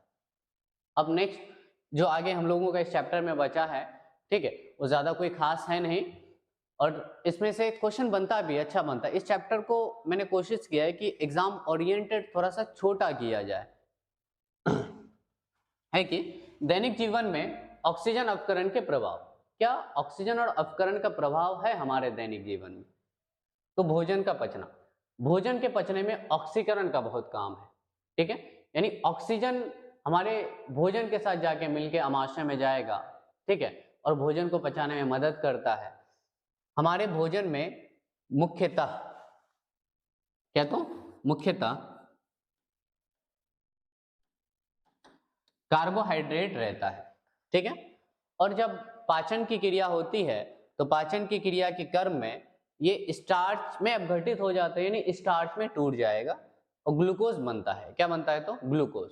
और ग्लूकोज का फॉर्मूला C6H12O6, जो हमारे शरीर की कोशिकाओं में उपस्थित ऑक्सीजन द्वारा ऑक्सीकृत हो जाता है, कि हमारे शरीर में जो कोशिकाओं में ऑक्सीजन है उससे मिलके क्या हो जाएगा, ऑक्सीकृत, यानी उसका ऑक्सीकरण हो जाता है, ठीक है, और कार्बन डाइऑक्साइड और ऊर्जा में परिवर्तित हो जाता है। तो ऑक्सीकरण तो काम किया ना हमारे दैनिक जीवन में, यानी भोजन के पचने के लिए ऑक्सीकरण जरूरी है, ठीक है।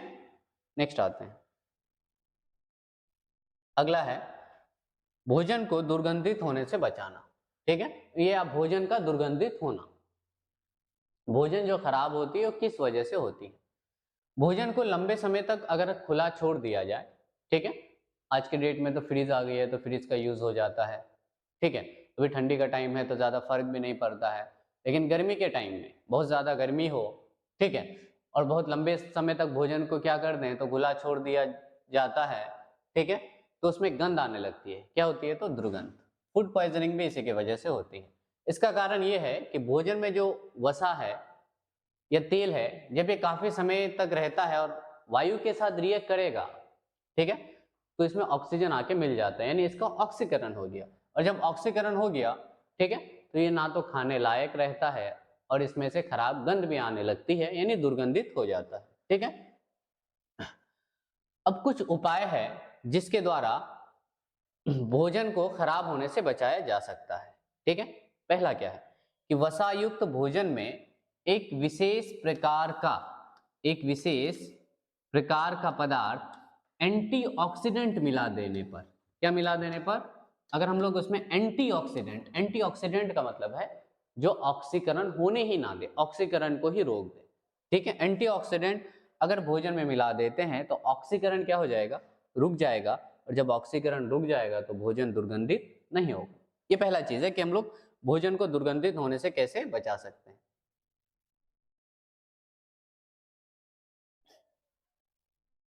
नेक्स्ट है, घरों में भोजन को रेफ्रिजरेटर के अंदर रखकर, अभी फ्रिज भी आ गई है, ठीक है, तो ऑक्सीकरण को क्या किया जा सकता है, कम किया जा सकता है। अगला, भोजन को वायु रोधी बर्तनों में रखकर भी ऑक्सीकरण को कम किया जा सकता है। ऑक्सीजन संपर्क में ना आए तो ऑक्सीकरण नहीं होगा, उस चीज को रोक देंगे तो भोजन दुर्गंधित नहीं होगा, ठीक है। ये दहन और ज्वाला है, और या पहले के क्लास में भी पढ़े होंगे कि दहन और ज्वाला क्या होता है, ठीक है। दहन क्या है, किसी चीज का जलना, किसी पदार्थ के ऑक्सीजन से जलने पर ऊष्मा और प्रकाश उत्पन्न होते हैं। जलने की इस क्रिया को, किसको तो क्रिया को दहन कहते हैं, ठीक है। क्या बोला जाता है, दहन। यानी किसी भी पदार्थ को जलने के लिए किसकी जरूरत है तो ऑक्सीजन की जरूरत है, ऑक्सीजन की जरूरत है। लेकिन क्या सभी पदार्थ को जलने के लिए ऑक्सीजन की जरूरत है, नहीं है। जैसे कैंडल है, कैंडल यानी मोमबत्ती, इसको जलने के लिए ऑक्सीजन की जरूरत नहीं है, किसकी जरूरत है तो फिर इसको जलने के लिए क्लोरीन गैस की जरूरत होती है। कौन सी गैस की, क्लोरीन की जरूरत होती है, ठीक है। नेक्स्ट, अगर हम पदार्थ की बात करें तो कितने प्रकार का आ जाएगा, दो प्रकार का। एक को बोलेंगे दहनशील पदार्थ, कौन सा पदार्थ, दहनशील, ठीक है, और एक को बोला जाएगा अदहनशील पदार्थ, अदहनशील पदार्थ, ठीक है। जो भी पदार्थ जल के क्या करे तो, जो पदार्थ आसानी से जल जाए वो क्या है, दहनशील है, जो ना जले वो क्या है, अदहनशील, अदहनशील है। जैसे एक पत्थर है, पत्थर को जला सकेंगे क्या, नहीं, तो कैसा पदार्थ हो जाएगा, अदहनशील। जलने के लिए कुछ आवश्यक शर्तें हैं, क्या क्या है, दहनशील पदार्थ की उपस्थिति, पदार्थ कैसा होना चाहिए तो दहनशील होना चाहिए। दहन के लिए पोषक पदार्थ की उपस्थिति, ज्वलन ताप की प्राप्ति, ज्वलन ताप, ठीक है।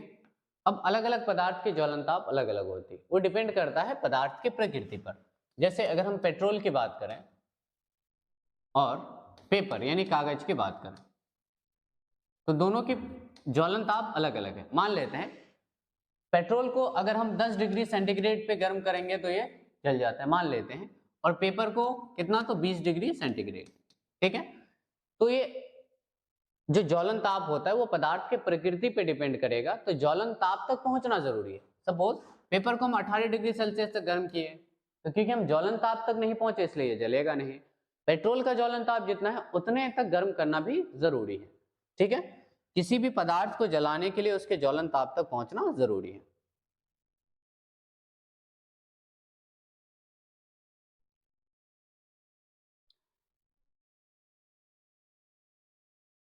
अब एक चीज आपको ध्यान देना है,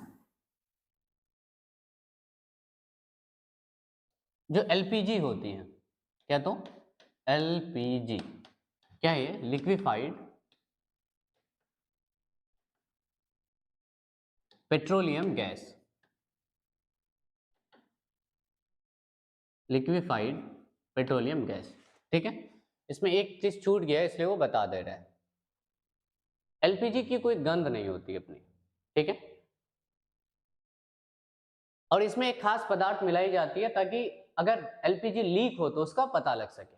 क्या नाम है? Ethyl mercaptan. क्या है? तो एथिल मरकैप्टन। इसे क्या की जाती है, तो इसे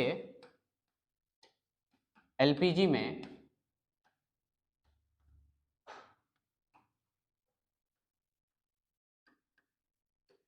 मिलाई जाती है ताकि गैस लीक होने पर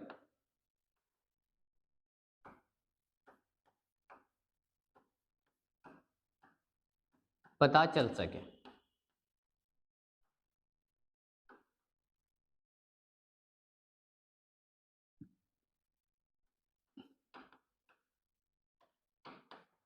ठीक है, अब लास्ट है मोमबत्ती की जो फ्लेम होती है उसकी बनावट। ठीक है, मोमबत्ती के ज्वाला की बनावट। तो मोमबत्ती के फ्लेम में तो 3 लेयर मिलेगा। एक है केंद्रीय मंडल जो बीच में होता है, एक है प्रकाश मंडल और एक है प्रकाशहीन मंडल। ठीक है, जो केंद्रीय मंडल होता है, होना क्या चाहिए कि जो केंद्रीय मंडल है वो सबसे ज्यादा गर्म होना चाहिए, लेकिन वो सबसे ज्यादा गर्म नहीं होता। किसी भी चीज में जो हीट बढ़ेगी वो ऑक्सीजन में संपर्क में आने के बाद बढ़ेगी। ठीक है, इसमें देखना है, इसमें एमसीक्यूज आता है, पूछा जाए केंद्रीय मंडल का जो कलर होता है ये कैसा होगा, तो नीला होगा।